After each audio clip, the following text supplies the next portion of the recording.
Due PT, quando Nazi Germania invase Russia in giugno 1941, Soviet regime di Bawa Joseph Stalin teetered on the reeve of fall.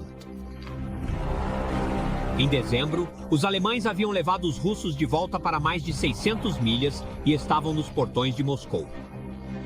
O que seguiu foi uma das mudanças mais notáveis na história militar. 3 anos depois, os russos estavam nos portões de Berlim. Este filme é sobre por que o Stalin acabaria surgindo como a grande vitória da Segunda Guerra Mundial. E o custo seria para a Rússia, a Europa e o mundo. Stalin teve que aprender a se dobrar e se comprometer para ganhar. Ele até entraria no casamento com arma de espingarda talvez mais bizarro da história diplomática, selado com um capitalista arco durante uma noite bêbada em cálculos. The Kremlin.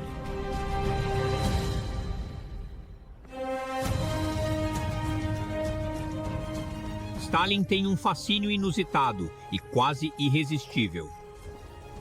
Winston Churchill, eterno adversário do comunismo, respondeu com grande respeito, às vezes até afeição, ao homem que ele mesmo apelidou de Tio Joe. Este é o enigma imortal de Stalin, o tio afável e o homem de aço, o titã da Segunda Guerra Mundial e o monstro do século XX. Nós fugimos com a pena.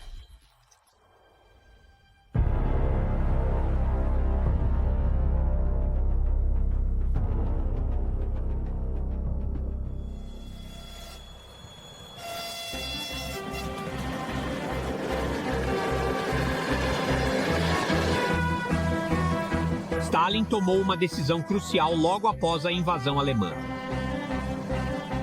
A maior parte da indústria soviética está localizada a oeste de Moscou, fácil escolha para Hitler.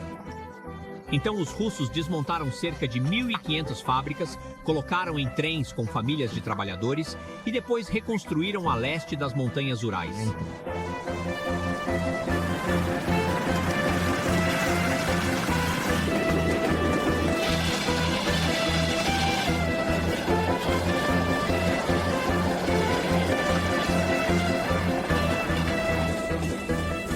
A magnitude é impressionante. Mais de 1 milhão de carros ferroviários são necessários, colocados de ponta a ponta. Estima-se que eles se estenderão por todo o país da Polônia até o Pacífico.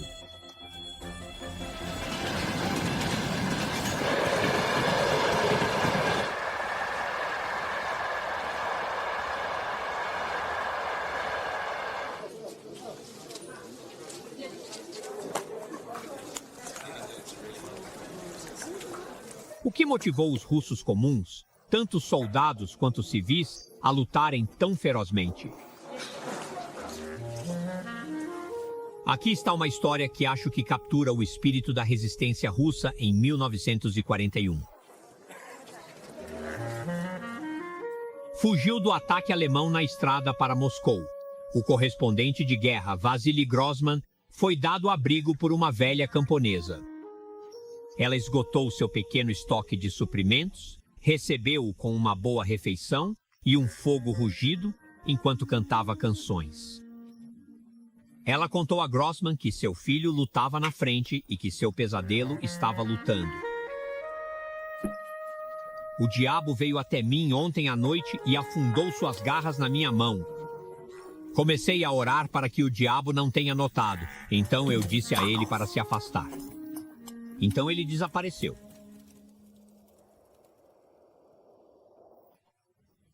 Grossman ficou muito impressionado por esta mistura tipicamente russa de generosidade e mente sangrenta.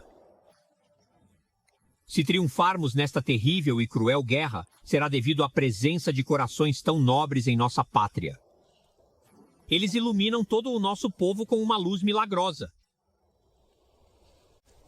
Para esta velha mulher e para milhões de russos, o seu desafio estava enraizado em um sentido mais profundo de pátria, da história e da fé da Rússia, que se estenderam muito antes de Lenin e Stalin.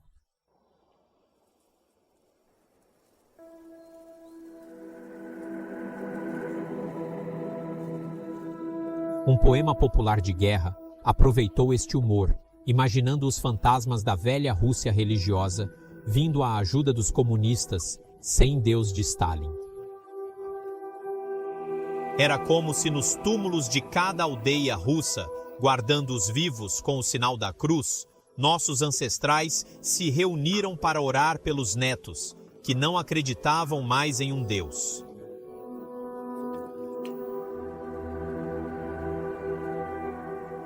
Com o oportunismo habitual, Stalin respondeu a este ressurgimento do senso da história, e os russos, por sua vez, respondeu a Stalin, ou mais precisamente, a imagem heróica de Stalin projetada pelo regime. O homem de aço, o czar moderno, tornou-se um símbolo da determinação do povo russo em resistir aos novos invasores.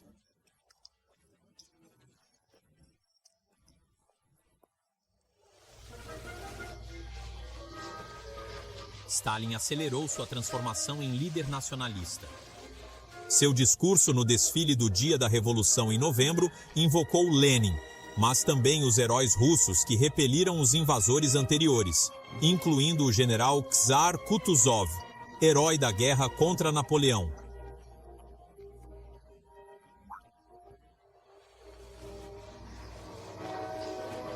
As tropas desfilaram pela Praça Vermelha e marcharam direto para a frente.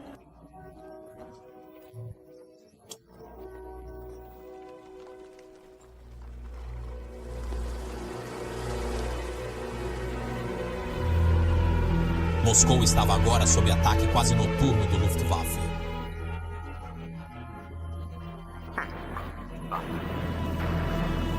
Os abrigos de ataques aéreos do Kremlin ainda não foram concluídos, então, por alguns dias, Stalin compartilhou a experiência dos moscovitas comuns que estavam usando seu grande casaco ao lado deles em uma das estações de metrô.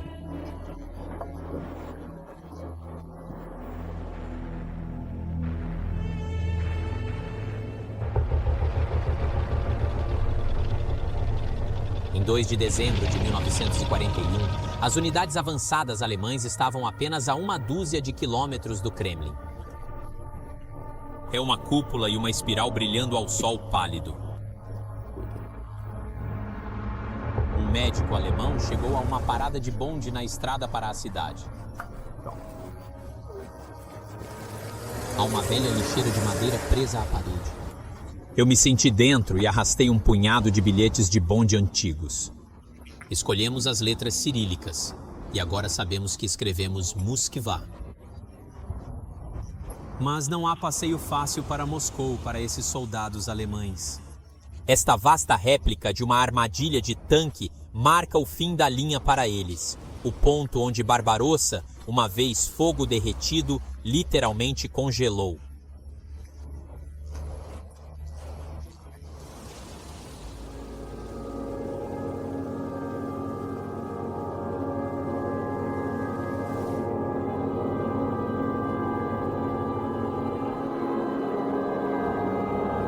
A temperatura agora está abaixo de 30.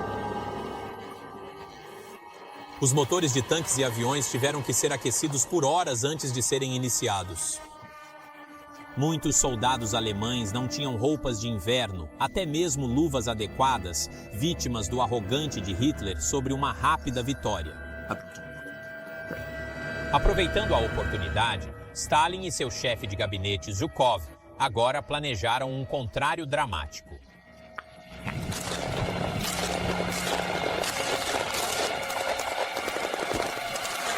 Antes do amanhecer do dia 5 de dezembro, as tropas soviéticas araram nas pinças nazistas congeladas em torno de Moscou.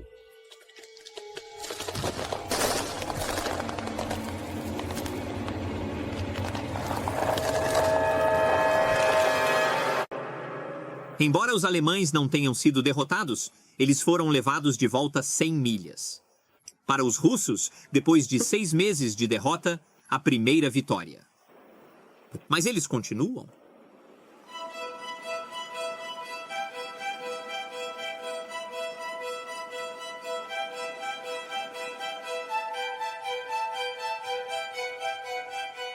Zhukov conhecia os limites do seu exército. Ele queria um ataque direcionado para salvar Moscou. Mas Stalin agora está em movimento. Embora nenhum general tenha feito o que Kutuzov não podia fazer sem sacrificar a Moscou, salvando a Rússia. Como Hitler, quando lançou Barbarossa, Stalin agora acredita que seu inimigo está maduro para a destruição. Seu estudo no Kremlin, disse Stalin. Generais. Os alemães ficam surpresos com a derrota perto de Moscou. É apenas o momento de lançar uma ofensiva geral. Zhukov protestou que não tinha os recursos para avançar dessa maneira ao longo da frente. O Stalin não teria nada disso. A nossa tarefa não é dar aos alemães espaço para respirar. Devemos levá-los para o oeste sem parar. Isso garantirá Derrota completa. Nazi Força. em 1942. Segundo Zhukov, mais ninguém.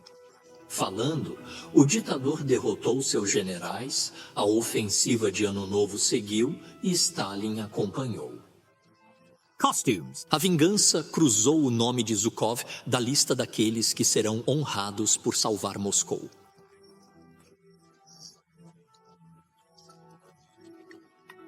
Ao longo de toda a frente, a grande contraofensiva russa, que Stalin pessoalmente detalhou, permanece viva. As notícias britânicas relatam a grande ofensiva de Stalin.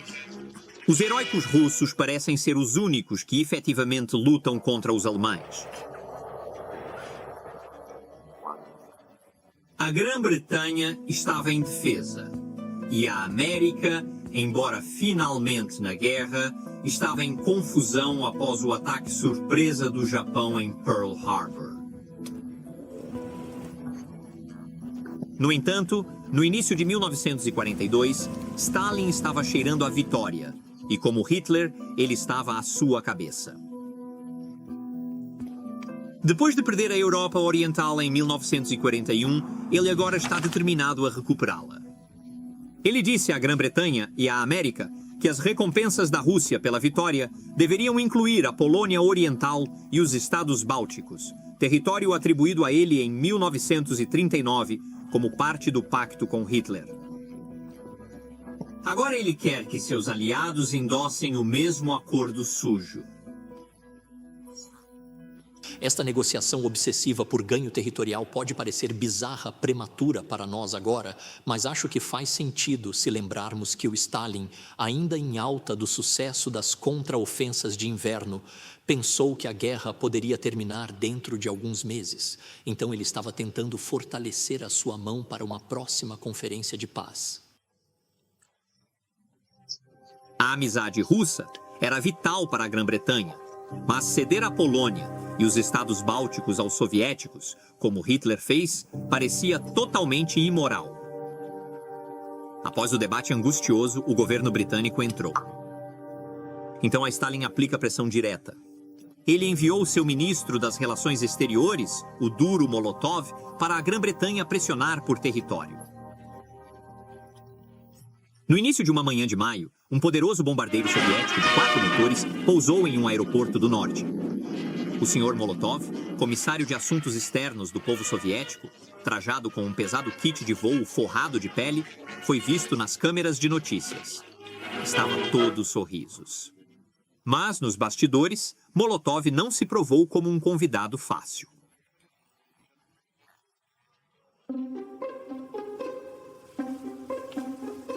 Talvez consciente de que 20 anos atrás, seu anfitrião Churchill tentou estrangular o bolcheviísmo no berço, Molotov e seus assistentes dormiram com um revólver debaixo do travesseiro. Seus quartos também foram vigiados por matriarcas russas, sombrias, vestindo preto 24 horas por dia.